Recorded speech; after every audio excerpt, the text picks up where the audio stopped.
ರಾಜ್ಯದಲ್ಲಿ ಸ್ವಲ್ಪ ಬಿಡುವು ಕೊಟ್ಟಿದ್ದಂತಹ ವರುಣ ಇದೀಗ ಮತ್ತೆ ಅಬ್ಬರಿಸುತ್ತಿದ್ದಾನೆ. ಹೀಗಾಗಿ ರಾಜ್ಯದ ಹಲವು ಜಿಲ್ಲೆಗಳಲ್ಲಿ ಇದರಿಂದ ಸಾಕಷ್ಟು ಅವಾಂತರಗಳೇ ಸೃಷ್ಟಿಯಾಗಿದೆ.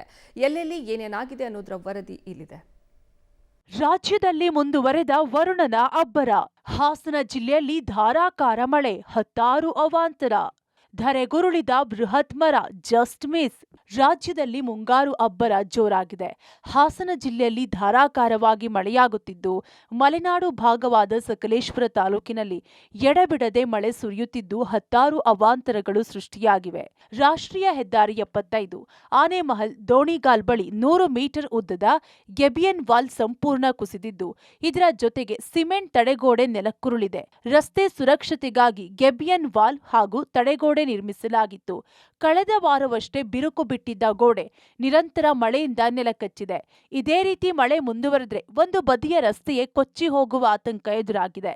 ಈಗಾಗಲೇ ಈ ಭಾಗದ ರಸ್ತೆಯಲ್ಲಿ ವಾಹನ ಸಂಚಾರ ನಿಷೇಧಿಸಲಾಗಿದ್ದು, ಒಂದು ಬದಿಯ ರಸ್ತೆಯಲ್ಲಿ ಸಾವಿರಾರು ವಾಹನಗಳು ಸಂಚರಿಸಬೇಕಿದೆ. ಹಾಸನ ಜಿಲ್ಲೆಯಲ್ಲಿ ಮತ್ತೆ ಮುಂಗಾರು ಮಳೆ ಅಬ್ಬರಿಸ್ತಾ ಇದೆ. ಅದರಲ್ಲೂ ಮಲೆನಾಡು ಭಾಗದಲ್ಲಿ ಎಡಬಿಡದೆ ಸುರಿತಾ ಇರತಕ್ಕಂತಹ ಧಾರಾಕಾರ ಮಳೆಯಿಂದಾಗಿ ಜನಜೀವನ ಸಂಪೂರ್ಣವಾಗಿ ಅಸ್ತವ್ಯಸ್ತಗೊಂಡಿದೆ. ಮತ್ತೊಂದೆಡೆ ರಾಷ್ಟ್ರೀಯ ಹೆದ್ದಾರಿ 75 ಬೆಂಗಳೂರು ಮಂಗಳೂರು ಶಿರಾಡಿ ಘಾಟ್ ರಸ್ತೆಯಲ್ಲಿ ಸಾಕಷ್ಟು ಅನಾಹುತಗಳೇ ಸೃಷ್ಟಿಯಾಗಿದೆ. ನಾವೀಗ ಗಮನಿಸಬಹುದು, ಇದು ಸಕಲೇಶಪುರ ತಾಲೂಕಿನ ಆನೆಮಹಲ್ ಹಾಗೂ ದೋಣಿಗಾಲ್ ಮಧ್ಯೆ ಬರ್ತಕ್ಕಂತಹ ಶಿರಾಡಿ ಘಾಟ್ ರಸ್ತೆ. ಈ ರಸ್ತೆಯನ್ನು ಇತ್ತೀಚೆಗೆ ಅಗಲೀಕರಣ ಮಾಡಿ ಸಿಮೆಂಟ್ ರಸ್ತೆಯನ್ನು ನಿರ್ಮಾಣ ಮಾಡಿ ಅದಕ್ಕೆ ಗೇಬಿಯನ್ ವಾಲ್ ತಡೆಗೋಡೆಯನ್ನು ನಿರ್ಮಾಣ ಮಾಡಲಾಗಿತ್ತು. ಆದರೆ ನಿರಂತರ ಮಳೆಗೆ ಸುಮಾರು 50 ಅಡಿಗಳಷ್ಟು ಗೇಬಿಯನ್ ವಾಲ್ ಕುಸಿದು ಬಿದ್ದಿರ್ತಕ್ಕಂಥದ್ದು. ಈ ಗೇಬಿಯನ್ ವಾಲ್ ಯಾವಾಗ ಕುಸಿದು ಬೀಳುತ್ತೋ ರಸ್ತೆ ಸಂಪೂರ್ಣವಾಗಿ ಬಿರುಕನ್ನು ಬಿಟ್ಟಿದೆ. ಆ ಬಿರುಕು ಬಿಟ್ಟಿದ್ದಂತಹ ಜಾಗಕ್ಕೆ ಮಣ್ಣನ್ನು ತುಂಬಿ ಈಗ ಪ್ಲಾಸ್ಟಿಕ್ ಹೊದಿಕೆಯನ್ನು ಹಾಕಲಾಗಿದೆ. ಆದರೂ ಸಹ ನಿರಂತರವಾಗಿ ಮಳೆ ಬರ್ತಾ ಇರೋದ್ರಿಂದ ಈ ಗೇಬಿಯನ್ ವಾಲ್ ತಡೆಗೋಡೆ ಏನಿದೆ ಅದು ಸಹ ಸಂಪೂರ್ಣವಾಗಿ ಕುಸಿತಲೇ ಇದೆ. ಈಗಾಗಲೇ ಕೆಳ ಹಂತದ ಗೋಡೆ ಸಂಪೂರ್ಣವಾಗಿ ಕುಸಿದು ಬಿದ್ದಿದ್ರೆ, ಮತ್ತೊಂದೆಡೆ ಸಿಮೆಂಟ್ ತಡೆಗೋಡೆ ಇತ್ತು, ಅದು ಸಹ ಒಂದೆಡೆಗೆ ಬಾಗಿರ್ತಕ್ಕಂಥದ್ದು. ಯಾಕೆಂದರೆ ಅಷ್ಟು ಪ್ರಮಾಣದಲ್ಲಿ ಮಳೆ ಆಗ್ತಾ ಇದೆ. ಆ ಮಳೆಯ ರಭಸಕ್ಕೆ ಸಿಮೆಂಟ್ ಮೂಟೆಗಳಿರ್ಬೋದು, ಮಣ್ಣಿನ ಮೂಟೆಗಳು, ಕಲ್ಲು ಹಾಗೂ ತಂತಿಯಿಂದ ನಿರ್ಮಿಸಿದಂತಹ ಏನು ಗೇಬಿಯನ್ ವಾಲ್ ಇದೆ ಅದು ಸಂಪೂರ್ಣವಾಗಿ ನೆಲಕಚ್ಚಿರ್ತಕ್ಕಂಥದ್ದು. ಹಾಗಾಗಿ ಈ ಮಾರ್ಗದಲ್ಲಿ ಈಗ ವಾಹನ ಸವಾರರು ಒಂದು ರೀತಿ ಆತಂಕದಲ್ಲೇ ಪ್ರಯಾಣ ಮಾಡಬೇಕು. ಯಾಕೆಂದರೆ ಚತುಷ್ಪಥ ರಸ್ತೆ ಆಗಿರೋದ್ರಿಂದ ಒಂದೇ ಬದಿಯಲ್ಲಿ ಎರಡು ಮಾರ್ಗದ ವಾಹನಗಳು ಓಡಾಟವನ್ನು ಮಾಡಬೇಕು. ಮಳೆ ಇನ್ನೂ ಸಹ ಮುಂದುವರಿಯುತ್ತೆ ಅಂತೇಳಿ ಹವಾಮಾನ ಇಲಾಖೆ ಮುನ್ಸೂಚನೆಯನ್ನು ನೀಡಿದೆ. ಆದರೆ ಮಳೆಯ ಆರಂಭದಲ್ಲಿ ಈ ರೀತಿ ಅನಾಹುತಗಳು ಶಿರಾಡಿ ಘಾಟ್ ರಸ್ತೆಯಲ್ಲಿ ಸೃಷ್ಟಿಯಾಗ್ತಿರ್ತಕ್ಕಂಥದ್ದು. ಭಾರಿ ಮಳೆ ಗಾಳಿಗೆ ಬೃಹತ್ ಗಾತ್ರದ ಮರವೊಂದು ರಸ್ತೆ ಅಡ್ಡಲಾಗಿ ಹಾಗೂ ಮನೆಯ ಮೇಲೆ ಬಿದ್ದಿರುವ ಘಟನೆ ಆಲೂರು ತಾಲೂಕಿನ ಶಿರಗವರ ಗ್ರಾಮದಲ್ಲಿ ನಡೆದಿದೆ. ಮಗ್ಗೆ ಹರಿಹಳ್ಳಿ ಮುಖ್ಯ ರಸ್ತೆಯ ಮೇಲೆ ಮರ ಬಿದ್ದಿದ್ದು, ಮರ ಧರೆಗುರುಳಿದ್ದರಿಂದ ರಸ್ತೆ ಸಂಚಾರ ಬಂದಾಗಿತ್ತು. ಇದಲ್ಲದೆ ರಸ್ತೆ ಬದಿಯಿರುವ ಲಕ್ಷ್ಮಣ್ ಎಂಬುವವರು ವಾಸವಿರುವ ಮನೆಯ ಮೇಲೂ ಮರ ಬಿದ್ದಿದ್ದು, ಮನೆಯ ಶೀಟ್ಗಳು ಪುಡಿ ಪುಡಿಯಾಗಿವೆ. ಅದೃಷ್ಟವಶಾತ್ ಮನೆಯಲ್ಲಿದ್ದವರು ಪ್ರಾಣಾಪಾಯದಿಂದ ಪಾರಾಗಿದ್ದಾರೆ. ಹಾಸನ ಜಿಲ್ಲೆಯ ಸಕಲೇಶಪುರ, ಅರಕಲಗೂಡು, ಆಲೂರು ತಾಲೂಕಿನಲ್ಲಿ ಭಾರೀ ಮಳೆಯಾಗುತ್ತಿದ್ದು ಜನಜೀವನ ಸಂಪೂರ್ಣ ಅಸ್ತವ್ಯಸ್ತಗೊಂಡಿದೆ. 3 ತಾಲೂಕಿನ ಅಂಗನವಾಡಿ ಹಾಗೂ ಎಲ್ಲಾ ಶಾಲೆಗಳಿಗೂ ಜಿಲ್ಲಾಧಿಕಾರಿ ಕೆಎಸ್ ಲತಾಕುಮಾರಿ ರಜೆ ಘೋಷಣೆ ಮಾಡಿದ್ದಾರೆ. ಕಾಫಿನಾಡು ಮಲೆನಾಡಲ್ಲಿ ವರುಣನ ಅಬ್ಬರ ಜೋರಾಗಿದೆ. ಕೊಪ್ಪ ತಾಲೂಕಿನ ಜಯಪುರ ಸುತ್ತಮುತ್ತ ಧಾರಾಕಾರ ಮಳೆಯಾಗಿದ್ದು ಹಲವೆಡೆ ಮರಗಳು ಧರೆಗುರುಳಿವೆ.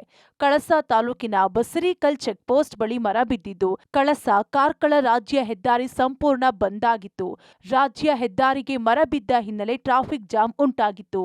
ಉತ್ತರ ಕನ್ನಡ ಜಿಲ್ಲೆಯಲ್ಲಿ ಅಬ್ಬರದ ಗಾಳಿ ಜೊತೆ ಅಲ್ಲಲ್ಲಿ ಮಳೆಯಾಗುತ್ತಿದೆ. ಕರಾವಳಿಯಲ್ಲಿ ಗಾಳಿಯ ಅಬ್ಬರಕ್ಕೆ ಸಮುದ್ರ ಕ್ಷುದ್ರವಾಗಿದ್ದು, ಆಳೆತ್ತರದ ಅಲೆಗಳು ತೀರ ಪ್ರದೇಶಗಳನ್ನು ಆಹುತಿ ತೆಗೆದುಕೊಂಡಿದೆ.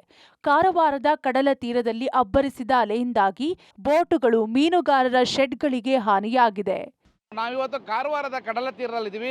ನೀವು ನೋಡ್ಬೋದು ಯಾವ ರೀತಿಯಲ್ಲಿ ಸಮುದ್ರದ ಅಲೆಗಳು ದಡಕ್ಕೆ ಬಂದು ಈ ಭಾಗದಲ್ಲಿ ಅಪ್ಪಳಿಸ್ತಾ ಇದೆ ಅಂತ ನೀವು ನೋಡಿದರೆ ಗೊತ್ತಾಗ್ತದೆ.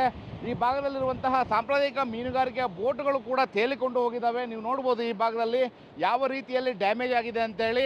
ಯಾಕೆಂತಂದರೆ ಒಂದು ಕಡೆ ಗಾಳಿಯ ಅಬ್ಬರ ಅತಿ ಹೆಚ್ಚಿನ ಪ್ರಮಾಣದಲ್ಲಿ ಅರಬ್ಬಿ ಸಮುದ್ರ ಭಾಗದಲ್ಲಿದೆ. ಹೀಗಾಗಿ ಈ ಗಾಳಿಯ ಒತ್ತಡದಿಂದ ಅಲೆಗಳು ಹೆಚ್ಚಿನ ದೊಡ್ಡ ಪ್ರಮಾಣದಲ್ಲಿ ಇದ್ದಾವೆ. ತೀರ ಪ್ರದೇಶ ಸಂಪೂರ್ಣ ಈಗ ಸಮುದ್ರದ ನೀರಿನಿಂದ ಆವೃತವಾಗಿದ್ದಾವೆ. ತೀರ ಪ್ರದೇಶದಲ್ಲಿ ಬೋಟ್ಗಳನ್ನು ನಿಲ್ಲಿಸಲಾಗಿತ್ತು, ಎಲ್ಲವೂ ಕೂಡ ಈಗ ಕೊಚ್ಚಿಕೊಂಡು ಹೋಗಿರುವಂಥದ್ದು. ಭಾಳಷ್ಟು ಕಡೆ ಡ್ಯಾಮೇಜ್ ಆಗಿದ್ದಾವೆ.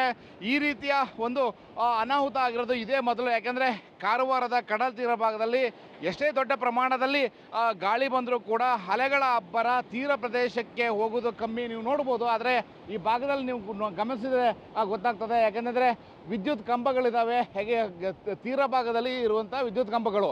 ಆದರೆ ಸಮುದ್ರದ ಅಲೆಗಳು ಯಾವ ರೀತಿಯಲ್ಲಿ ಅಲ್ಲಿ ಕೊಚ್ಚಿಕೊಂಡು ಹೋಗಿದ್ದಾವೆ ಅಂತಂದರೆ ಇಡೀ ವಿದ್ಯುತ್ ಕಂಬಗಳು ಕೂಡ ಸಮುದ್ರದ ಅಲೆಗಳ ನೀರಿನಿಂದ ಆವೃತವಾಗಿರುವಂಥದ್ದು ನೀವು ನೋಡಿದರೆ ಗೊತ್ತಾಗ್ತದೆ. ಆ ರೀತಿಯ ಒಂದು ಕಡಲ ಕೊರೆತ ಆಗ್ತಾ ಇದೆ. ಜೊತೆಗೆ ತೀರ ಪ್ರದೇಶ ಸುತ್ತಮುತ್ತ ಭಾಗದಲ್ಲಿ ಈಗ ನೀರು ತುಂಬಿಕೊಂಡಿದ್ದಾವೆ. ಮಳೆ ಈ ಭಾಗದಲ್ಲಿ ಇನ್ನೂ ಕೂಡ ಸ್ವಲ್ಪ ಪ್ರಮಾಣದಲ್ಲಿ ಕಮ್ಮಿ ಇದೆ. ಕಾರವಾರದಲ್ಲಿ ಬಹುತೇಕ ಕಳೆದ 2 ದಿವಸದಿಂದ ಮಳೆ ಪ್ರಮಾಣ ಕಮ್ಮಿ ಇದೆ. ಆದರೆ ಗಾಳಿಯ ಪ್ರಮಾಣ ಯಥೇಚ್ಛವಾಗಿ ಈ ಭಾಗದಲ್ಲಿ ಇರೋದ್ರಿಂದಾಗಿ ಈಗ ಕಡಲಿನ ಅಬ್ಬರದಿಂದಾಗಿ ಬೋಟ್ಗಳಿಗೂ ಕೂಡ ಹಾನಿ ಆಗ್ತಾ ಇರುವಂಥದ್ದು ನೀವು ನೋಡ್ಬೋದು. ಮಳೆಗಾಲದಲ್ಲಿ ಸಾಂಪ್ರದಾಯಿಕ ಮೀನುಗಾರಿಕೆಯನ್ನು ಮಾಡುವಂಥದ್ದು ಕರಾವಳಿ ಭಾಗದಲ್ಲಿ ಇರುವಂಥದ್ದು. ಆದರೆ ಇವತ್ತು ಸಾಂಪ್ರದಾಯಿಕ ಮೀನುಗಾರಿಕೆಯು ಕೂಡ ತೆರಳಲಿಕ್ಕೆ ಆಗದಂತಹ ಸ್ಥಿತಿ ಇದ್ದಾವೆ. ನೀವು ನೋಡಿದರೆ ಭಯ ಬೀಳ್ತೀರಾ, ಆ ಪ್ರಮಾಣದಲ್ಲಿ ಅಲೆಗಳು ತೀರ ಪ್ರದೇಶಕ್ಕೆ ಬಂದು ಹೊಡಿತಾ ಇದ್ದಾವೆ. ಕೆಆರ್ಎಸ್ ಅಣೆಕಟ್ಟೆ ಭರ್ತಿಯ ಹಂತಕ್ಕೆ ತಲುಪುತ್ತಿರುವ ಬೆನ್ನಲ್ಲೇ ಡ್ಯಾಂನಿಂದ 15,000 ಕ್ಯೂಸೆಕ್ ನೀರನ್ನ ಬಿಡುಗಡೆ ಮಾಡಲಾಗಿದೆ. ಈಗಾಗಲೇ ಮಂಡ್ಯ ಜಿಲ್ಲೆಯ ಶ್ರೀರಂಗಪಟ್ಟಣ ತಾಲೂಕಿನ ಕೆಆರ್ಎಸ್ ಡ್ಯಾಂ 120.78 ಅಡಿ ಭರ್ತಿಯಾಗಿದ್ದು, ಸಂಪೂರ್ಣ ಭರ್ತಿಗೆ ಕೇವಲ 4 ಅಡಿ ಮಾತ್ರ ಬಾಕಿ ಇದೆ. ಕಾವೇರಿ ಜಲಾನಯನ ಪ್ರದೇಶದಲ್ಲಿ ಮತ್ತೆ ಮಳೆಯ ಪ್ರಮಾಣ ಹೆಚ್ಚಾಗಿದ್ದು, ಸದ್ಯ ಡ್ಯಾಂಗೆ 17,560 ಕ್ಯೂಸೆಕ್ ನೀರು ಹರಿದು ಬರುತ್ತಿದೆ. ಹೀಗಾಗಿ ಡ್ಯಾಂನಿಂದ ಸದ್ಯ 15,000ಕ್ಕೂ ಅಧಿಕ ಕ್ಯೂಸೆಕ್ ನೀರನ್ನ ಬಿಡುಗಡೆ ಮಾಡಲಾಗಿದೆ. ಒಟ್ನಲ್ಲಿ ಸ್ವಲ್ಪ ದಿನ ಬಿಡುವು ಕೊಟ್ಟಿದ್ದ ಮಳೆರಾಯ ಮತ್ತೆ ಅಬ್ಬರಿಸೋಕೆ ಶುರು ಮಾಡಿದ್ದಾನೆ. ಅದರಲ್ಲೂ ಮಲೆನಾಡು ಹಾಗೂ ಕರಾವಳಿ ಭಾಗದಲ್ಲಿ ಮಳೆಯಾರ್ಭಟ ಜೋರಾಗಿದ್ದು ಜನಜೀವನ ಅಸ್ತವ್ಯಸ್ತವಾಗಿದೆ. News desk, public TV.